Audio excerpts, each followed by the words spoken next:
all your production to the US. Easier said than done. That takes a lot of time, a lot of investment, and a lot of change.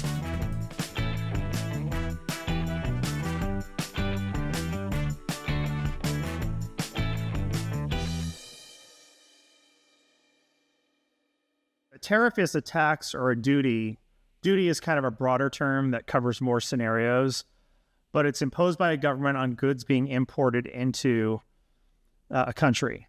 There actually are some export scenarios, which is interesting, but that's really rare. And it's typically applied as a percentage of the goods value or as a fixed amount per unit. It's collected by the customs authorities, when goods cross the border. So if you slap a 10% tariff on $100 imported product, the buyer pays an extra $10, bringing the cost to $110 before other fees. Historically, tariffs have been placed on specific products and not blanketed.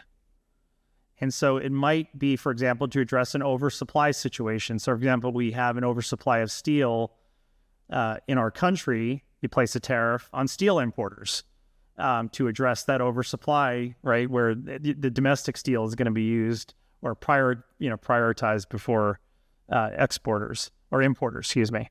But the current proposed tariffs are interesting because they're currently presenting as more of a blanketed across all products and will also sit on top of existing product-specific tariffs. I think this is important for e-commerce merchants, is the whole concept of landed cost. And that refers to essentially the total cost of acquiring and delivering a product to its final destination. So that will include all expenses associated, from goods from the supplier to the buyer's location and beyond just the purchase price of the product. So the product cost, the shipping, freight costs, handling fees, insurance, and of course, duties, tariffs. So when you think about all of the costs that can go into one shipment from an international perspective, it's pretty significant. It starts to add up when you look at all these different costs that are in play here. But when you think about tariffs, you start to think about the impacts of what the short-term impacts are and then what the long-term impacts are. There's impact on layoffs because companies will want to maintain profitability. Well, some of that cost will be, human cost as well. How can, what areas can we reduce headcount, unfortunately? And what that means is, again, probably a higher unemployment short term. And again, that has impact on, what people are willing to spend. And then the final thing I think is really just specific to investments into the U.S., both with, with companies in the U.S., with international investment. People tend to back away or stop until clarity is there, and they understand what are the rules of the playing field that we're going into. If they don't know the rules, or the rules are shifting, and they're not being addressed, there's no confirmation of this is the rule going forward, they're going to pull back investment. They're going to hold investment. They're going to wait until there's clarity. I think that's one of the reasons why things are being pushed through so fast in terms of, trying to address this quickly. So the impacts on investment are not as, not too significant. From the short terms, there are, of course, this is increasing the cost of goods sold for any brand. So this immediately affects what are they buying, how they're doing in components. So there's something to be in the watch out. For the long-term impacts, I think there's a supply chain realignment at some point, which every company might decide where and how to invest and reallocate. Maybe it could be or a low tariff regions or a tariff-free regions if they exist for the products that they're sourcing. Be more strategic about the shift. I think first, when you look at it, it's an additional tax to incur, whether they absorb it, their suppliers absorb it, or the consumer. So this additional tax obviously can have impact on your supply chain strategy, pricing strategy, And specific to the calculation of the new tariff rates, companies are going to rely on a UPS or FedEx to apply the appropriate, tariff rate as part of the landed cost rate, with tariffs included. Now, what's interesting, if that's a doozy of an increase, right, your customer return rate may increase as customers may just simply refuse the package. This is for, direct inter-country shipments to consumers. There are options you can leverage, obviously, to expose them to an estimated landed cost amount for the product as part of the purchase experience. But it's something you need to think about as well. How can I make sure they're informed when they're buying and they're checking out of my website of a purchase, what their true cost will be?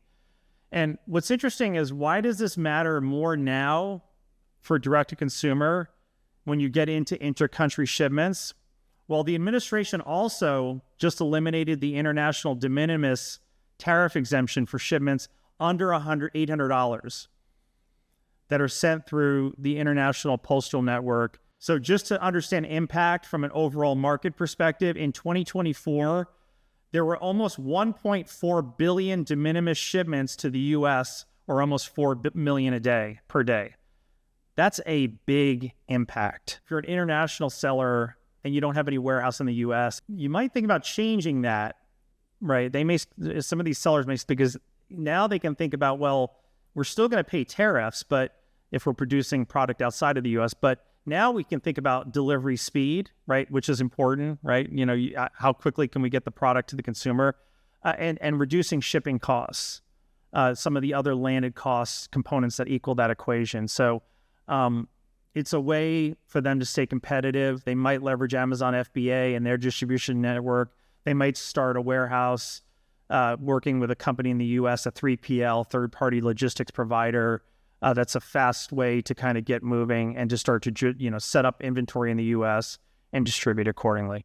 Limited supplier options, depending on where they are, region where they're going, alternative, what are the real options that they have, and being competitive, because then you're like mixing all the brands in to go to multiple different regions than the broader one that it used to be. So you're competitive with others. And logistics complexity, you're shifting for creating your regular and tax compliance. You need to be very much in depth and analyze your landed costs more than ever than it used to be before. They can be compliant risk, either shifting in suppliers. There might be some regulatory situations that might be happening based on changing regions into it. And of course, the cost of the change. Like if they decide to come and switch to a new command or switch to a new supplier, there is a significant investment into it to upfront this to be able to do it. It really comes down to, the type of business you are and the size of your business. And I really think like larger businesses, larger enterprises, they just have more levers to pull, whether it's tied to being more diversified on where their products are produced, more negotiating power with their suppliers. You're seeing that with Walmart, for example. They're trying to sift some of the cost to their suppliers in China of the tariffs. They have, larger warehousing options to store more product locally in the U.S. I think some of them have already been moving a lot of product to the U.S. as soon as possible. There's also special government exemptions that are lobbied for, and the larger players have more of a voice there. Their distribution strategies are more diversified, and the channels they sell through, and it really allows them to weather the storm, for tariffs. They also just have more intelligence on how they set pricing strategies. So they have complex models that allow them to determine what they can do with pricing where it won't really impact, their business. So specific to the small business, I think first and foremost, if you produce products in the U.S., hey, all is good, as there is no impact. But small and mid-sized businesses that have international production, and many e-commerce merchants do, they don't have all the luxuries to absorb or cost or weather the storm. And I'll just give you an example. Nike's, for Nike's products that are produced in China, there's been talks, they may put an emphasis on selling more product to the Chinese consumer. Now, if you're an e-commerce, it makes sense, right? Now, if you're an e-commerce merchant that has products produced, for example, in Thailand, and 100% of your market is in the US, there's no way to avoid the changes here to tariffs that are being made. Some might say, and I believe it, that tariffs actually can be anti-competitive for small and mid-sized retailers, as they just have less options to compete compared to the larger retailers like I talked about. So when you talk about competition and being competitive, I think it puts them in a much more difficult situation. And I hope that as we start to look at this situation, right, we look at doing it in a way that minimizes the impact for these smaller and mid-sized companies. You could say, well, we want you to move all your production to the US. Easier said than done. That takes a lot of time, a lot of investment, and a lot of change that just they can't absorb today with their business. And so I think this is something that, hopefully, again, there's a path here, because the small business is very important, obviously, to the U.S. and to many countries. One of the things that we're recommending is find the cuts elsewhere. One of the first things that we recommend, because this impacts all your supply chain, and cost of goods sold is something that right now is like hitting hard hit.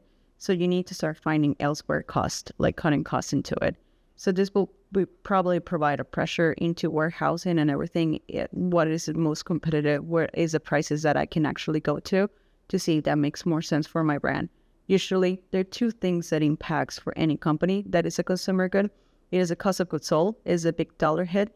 And the second one, it is shipping and all the things warehousing the freight. So that is probably one that is going to get impacted significantly.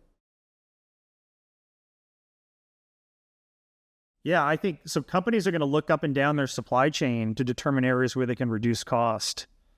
And when I say supply chain, I'm not just talking about production supply chain. I'm talking about the supply chain from all the way from the production of the product all the way through to the order to cash process you have with customers and the requirements as part of supporting that after that. So when I think about it, I think about, your raw materials, your vendor relationships, your shipping, freight costs, everything that obviously that goes into the cost of producing and delivering a final product to consumers.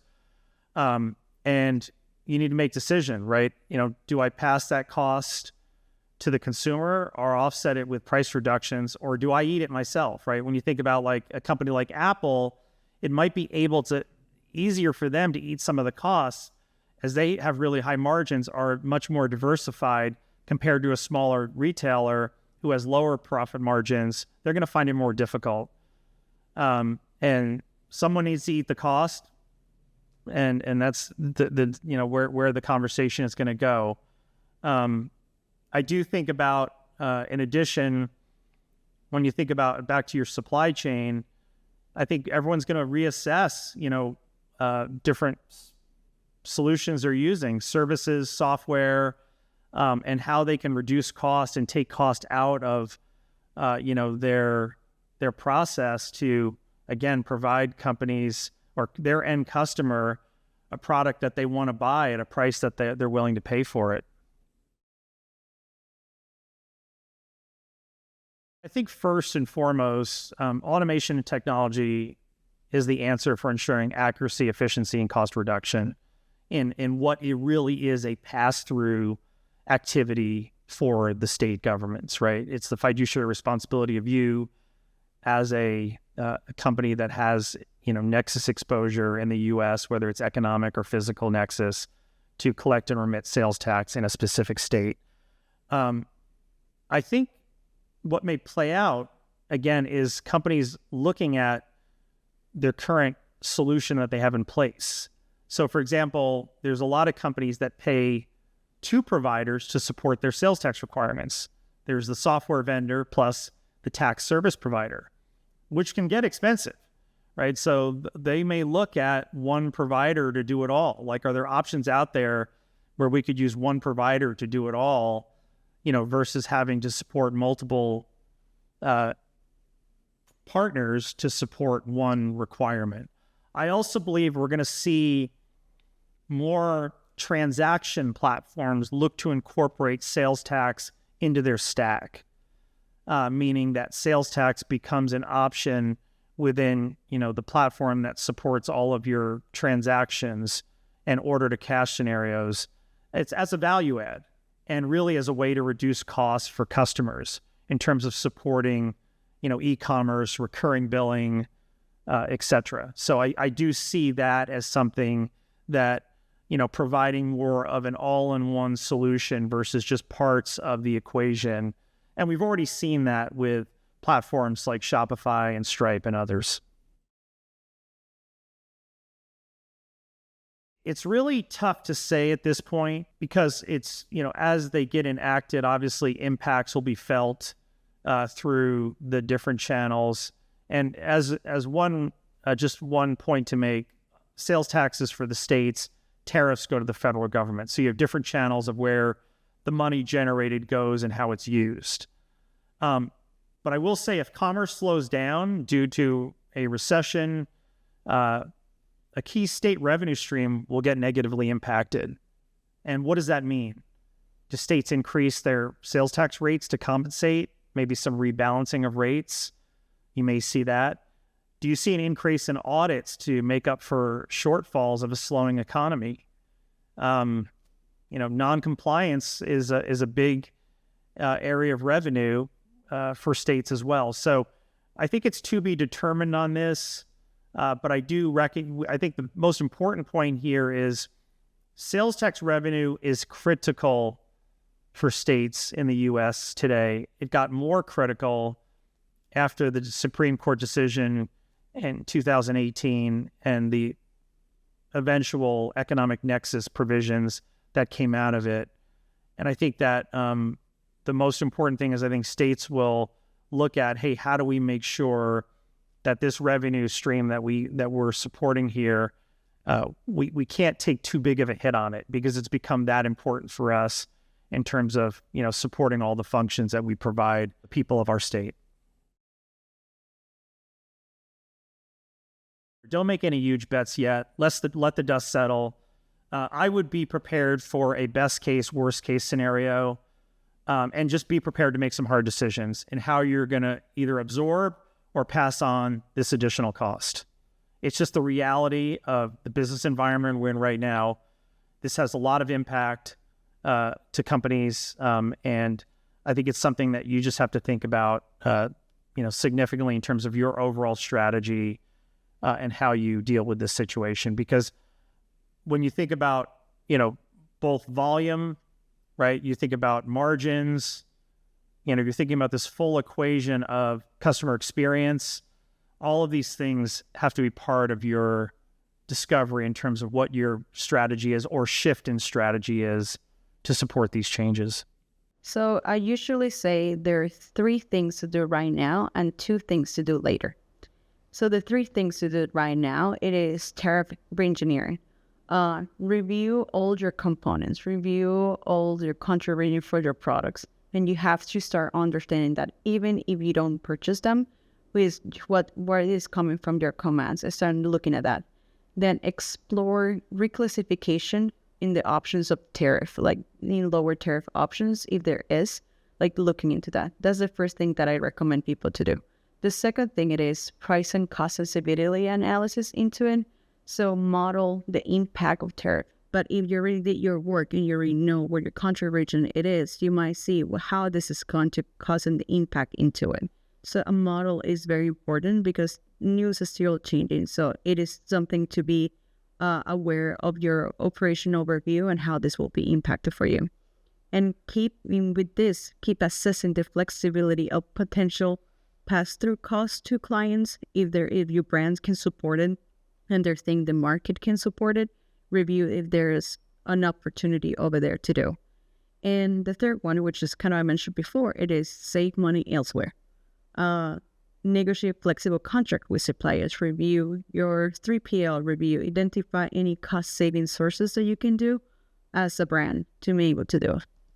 But the 2 things that I will say I will do later is improve your functional literally is like enhance the cost of any impacts across your supply chain, try to renegotiate with your suppliers and try to see how you can overview. And of course, the one that people trying to do immediately, but I say it's not the first one to do, is the last one to do, is reconfiguring your supply chain, which evaluate the diversity of your suppliers and understand where is the market that you would like to go. Consider shifting to suppliers and sourcing to domestic maybe or low tariff regions if there is for the product that you're looking for. But first, you need to understand first what are the things that you need to do to be able to know which one's the one you're going to attack first.